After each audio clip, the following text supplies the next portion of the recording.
قاعد في امان الله خوتي. واش لقيتهم قالوا راهي نعينوا ديدين كالونسيز مدرب جديد للمنتخب الوطني. خوتي انا هنا قلت لهم حبسوا عند حدكم، حبسوا عند حدكم، جاكم ملك الانتقاد ملك اليوتيوب.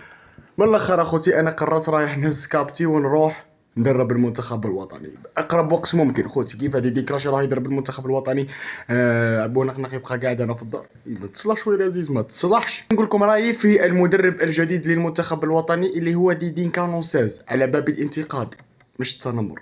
ديدين كانونسيز يصلح يكون مدرب لاصحاب الرجله، صحاب الرجله الفالص. ديدين كانونسيز حيكون مدرب المنتخب الوطني. تسمى بينا هذا الريل يا جماعه راح يكون سبب من اسباب فشل المجتمع.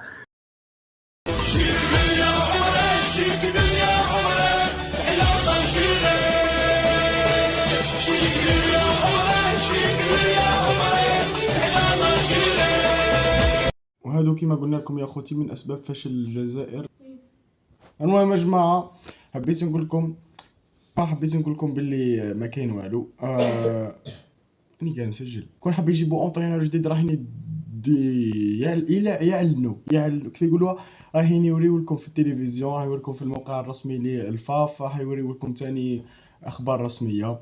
بالنسبه لزين الدين زيدان ما شكيتش. عندكم ثاني هذاك اللي قالوا نجيبوه مدرب السعوديه، اللي قال لهم انا مهتم بتدريب المنتخب النسوي للنساء، المنتخب النسوي بالك لكره القدم الفرنسي.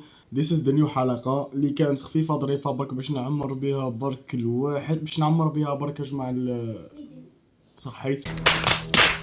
شوف الفيديو تسليكي تقدر تقول خير عزيز، وابوني باه نوصلوا قداه، باه نوصلوا اخوتي 100 واش هبط رجلك لا تهز فيها رجلك. فهمتش لا تهز فيها، فهمتش لا تهز. بوكو شي هذا مي بوكو tu لافي تا بيي. حبيت نقول لكم هذا هو الفيديو.